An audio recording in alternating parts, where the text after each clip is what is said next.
ने पूछा, बोले महाराज, जो कथा आप हमें सुना रहे हैं वह तो हर प्रकार की मनोकामनाओं की पूर्ति करने वाली है, लेकिन जो ग्रंथ श्रीमद् भागवत महापुराण नामक ग्रंथ आप हमें श्रवण करा रहे हैं, तो प्रभु यह बतलाइए इस ग्रंथ में किसकी कथा है? जग्रहे पौरुषं रूपं भगवानात्ममहादादिभिः सम्भूतं षोडशकर्माणो लोकशंससुरक्षया। इसमें भगवान के जितने भी स्वरूप है, भगवान ने जितने अवतार धारण किए, सनत सनातन सनत कुमार के अवतारों से लेकर नारद अवतार, वाराह अवतार, कच्छप अवतार, धन्वंतरी अवतार, मोहिनी अवतार, मत्स्य अवतार, हंस अवतार, शुक अवतार, भगवान के जितने भी अवतार हैं उस समस्त अवतारों की कथा इस श्रीमद् भागवत भगवान की कथा में दर्शाई गई है। अर्थात जब सौनकादि ऋषि ने सूत जी महाराज के मुखमंडल से यह सुना कि समस्त अवतारों की कथा दर्शाई गई है, आपने पुनः पूछा, प्रभु जब इसमें सबकी कथा है तो कस्मिन् युगे प्रवर्तेयम् स्थाने वाक्येन हेतुनः अग्रतः संचोदितः कृष्णा प्रतिभाना सहिता मुनि। कहा कृपा करके है बतलाइए ये कथा, यदि भगवान के समस्त अवतार इस कथा में दर्शाए गए हैं, यह कथा किस युग की है, किस स्थान की है और किस कारण से यह कथा इस संसार में आई। श्री सूत जी महाराज मुस्कुराने लगे, कहा वाह, कितना सुंदर, जैसा पहले था वैसे करो, एक बार बनाने के बाद मत छुआ करो। कहा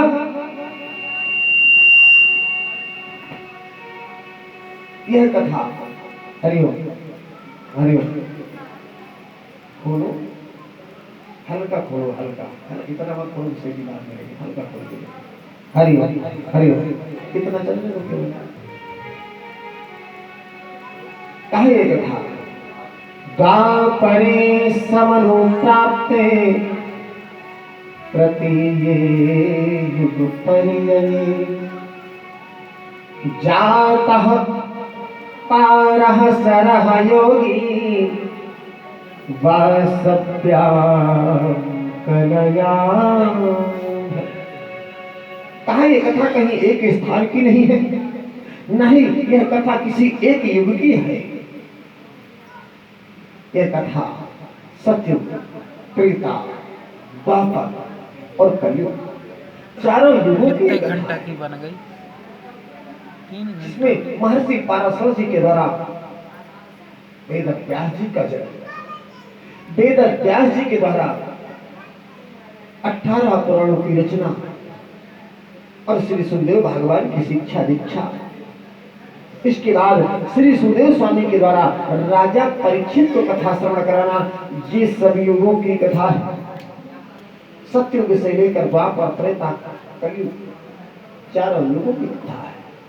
कहा कलप कलप हरि कथा सुहाई,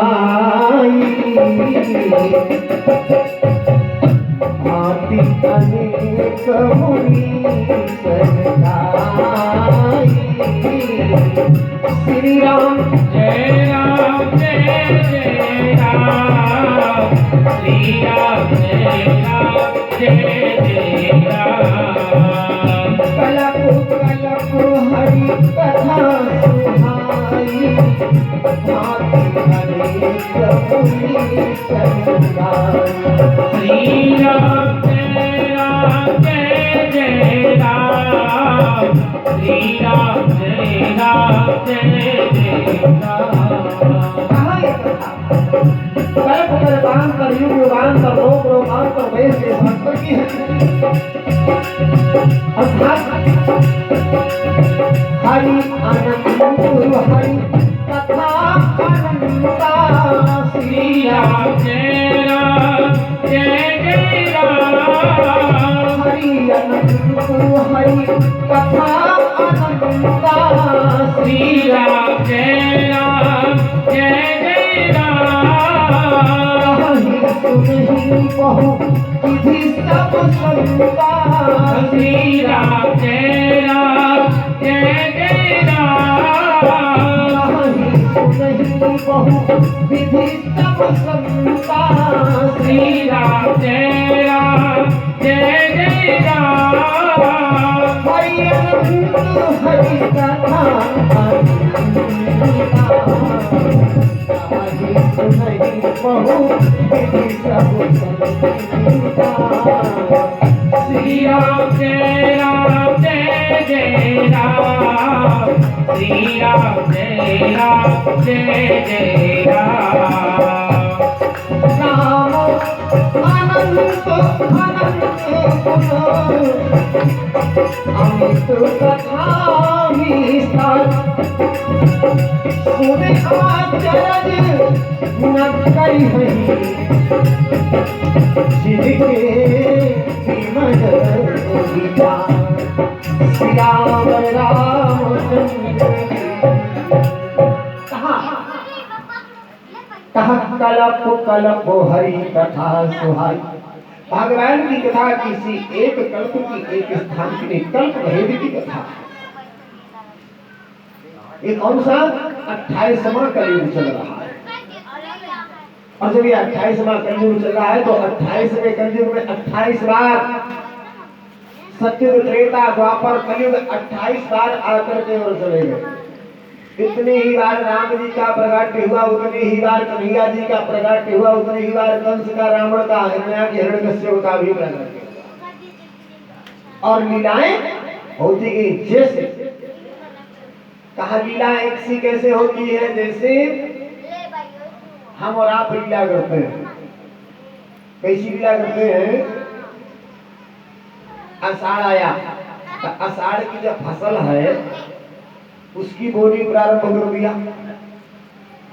कार्तिक आया, उसकी जो फसल है कार्तिक में उसकी बोनी कर दिया।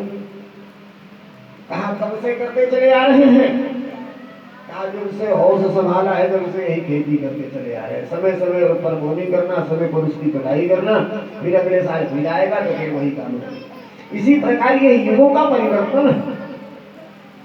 युग भी इसी प्रकार जब बदलते हैं तो उसी प्रकार की लीला होना प्रारंभ हो जाती है। वही नारायण भगवान की कहा तो मालूम क्यों नहीं? कहा मालूम कैसे मालूम हो कि जैसे भी एक बात बताए ना कि मालूम कैसे होगा, क्योंकि लोगों को कथाओं में जैसे भी बताया कि झांकी बनाकर भगवान को नचाने और खुद के नाचने से जब टाइम नहीं है तो कथा का सुनाई।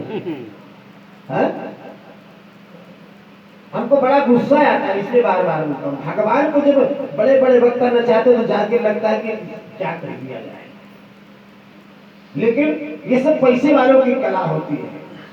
खुद बुद्धि नहीं लगाते कि बोलो जिन भगवान को पंडित जी लोग सुबह से बैठ गए कि इस बार वहां आइए, हमारे प्रभु विष्णु भगवान आइए, नारद जी आइए, भगवान सुखदेव पधारिए, कन्हैया जी पधारिए, इतनी त्रुटि न होने पाए। ब्राह्मण मंत्र बोल बोल करके बुलाते हैं। और हमारे जैसे लोग चंद्र रुपयों के लालच में कहीं काली जी, कहीं हनुमान जी, कहीं शंकर जी को बनाएंगे और जनता के बीच में नचा डालेंगे। हमारे हिंदू धर्म की मर्यादा को कचरा कर दिया है आजकल के पैसा के ठेकेदारों ने, धर्म के ठेकेदारों ने। सिर्फ पैसा चाहिए, पैसा कैसे मिले, कैसे करे, कैसे धर्म चलेगा? बोले मैंने कैसे कैसे धर्म चलेगा? और यहाँ कहते घर में से काम आगे किसी मुसलमानों को अपने भगवान का अपमान करते देखा है? किसी जैन धर्म के, किसी ईसाई को अपने भगवान का, अपने ईश्वर का अपमान करते देखा है? नहीं देखा होगा। लेकिन ये हिंदू ही एक ऐसा दुष्ट है ऐसी दुष्ट प्रवृत्ति है इस हिंदू की। ये हिंदू अपने भगवान का मजाक बना के रखा है, पता नहीं कैसे कर दिया। आज कहा हरि अनंत हरि कथा अनंता, भगवान की कथा करना तो कोई आदि है, न मध्य है और न अंत है। हर संत विद्वान अपने अपनी बुद्धि के अनुसार इस कथा को कहता है और सुनता है। इधर दूसरी ओर श्री सूत जी महाराज से सौनकादिक ऋषि ने प्रश्न किया, बोले तो प्रभु ये बताइए कि आखिर अभी आपने कहा कि राजा परीक्षित को श्री सुखदेव स्वामी ने कथा सुनाई, तो है ना कि राजा परीक्षित को परीक्षितो अथ राजर से जन्म कर्म विलापनम संस्थां च पांडुपुत्राणाम यक्षये कृष्ण कथो। अरे परीक्षित कौन है? इस राजा परीक्षित के जन्म और कर्म की कथा हमें सुनना है। कृपा कर बताइए, क्या राजा परीक्षित का भगवान की कथा से कोई संबंध है? और यदि संबंध है तो राजा परीक्षित को कथा सुनने की आवश्यकता क्यों पड़ी, ये आप हमें बताइए। तो श्री सूत जी महाराज कहते हैं, कहा सौनकादिक ऋषि बहुत समय पहले जब महाभारत के युद्ध की समाप्ति का संयोग बना, महाराज भीम की गदा से आहत होकर दुर्योधन पड़ा हुआ है। दुर्योधन की जंघा टूट चुकी है, वह दर्द से कराह रहा है। अश्वत्थामा ने कहा, मित्र हम आपके लिए क्या कर सकता हूं? कहा जाओ मेरे शत्रुओं के पांडवों के शीशों को काट कर ले जाओ। अश्वत्थामा रात्रि के अंधेरे में गए, पांडवों के शीश तो नहीं, पांडु पुत्रों के शीश काट लिया, लाकर दुर्योधन को भेंट किया। दुर्योधन ने जैसे ही वस्त्रों में लिपटे हुए शीशों को देखा तो बड़ा प्रसन्न हुआ। महामित्र, जो कार्य बड़े बड़े सूरमा वीर लोग नहीं कर पाए, उस कार्य को आपने कर दिया। लेकिन जैसे ही उन शीशों को अपने हाथों में लिया और खोल करके देखा तो पांडवों के पुत्रों के शीश थे। अश्वत्थामा से दुर्योधन ने कहा, अरे मित्र, आपने तो हमारे वंश को ही समाप्त कर दिया। अरे इन छोटे छोटे बालकों ने हमारा क्या बिगाड़ा था? आपने तो हमारे वंशज को ही नष्ट कर दिया। और तुरंत कि यदा मृधे कौरव संजयानाम वीरे तथो वीर गतेषु अब्रकोदरा विद्गदा विमर्शो भगनोरुदंडे धृतराष्ट्रपुत्रे भगनोरुदंडे धृतराष्ट्रपुत्र। तुरंत यह कहते कहते तक्षक का श्राप था कि दुर्योधन, जिस समय तुम्हें हर्ष और विषाद एक साथ होंगे उसी समय तुम्हारी मृत्यु का योग बनेगा। आज दुर्योधन को आज हर्ष और विषाद एक साथ हुए तो वह धृतराष्ट्र का अंतिम पुत्र जो है मृत्यु को प्राप्त हुआ। बोले भागवत भगवान की।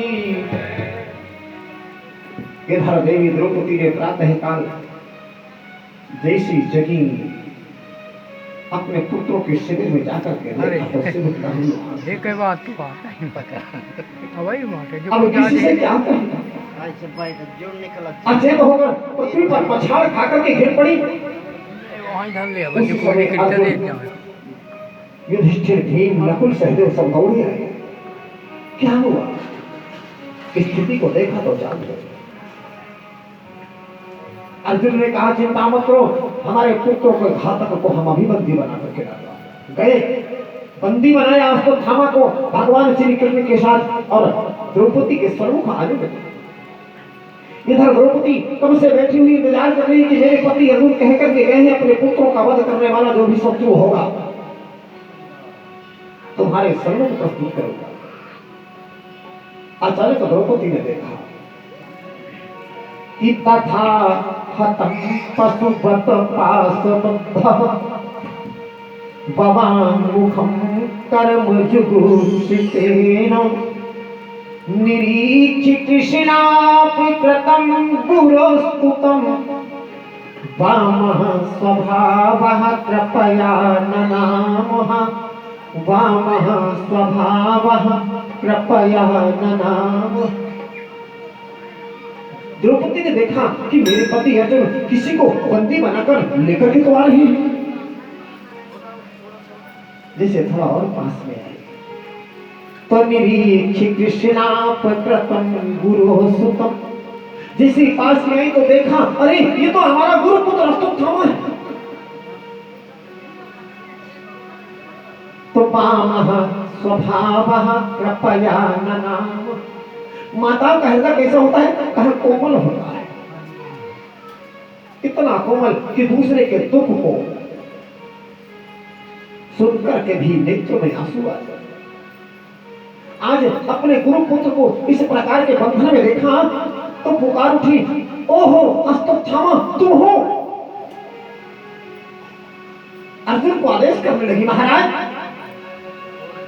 कि उवाच चासहंसस्य बन्धुना नयनं सति मुच्चितां मे स ब्राह्मणो नितरां गुरु मुच्चितां मे स ब्राह्मणो नितरां गुरु।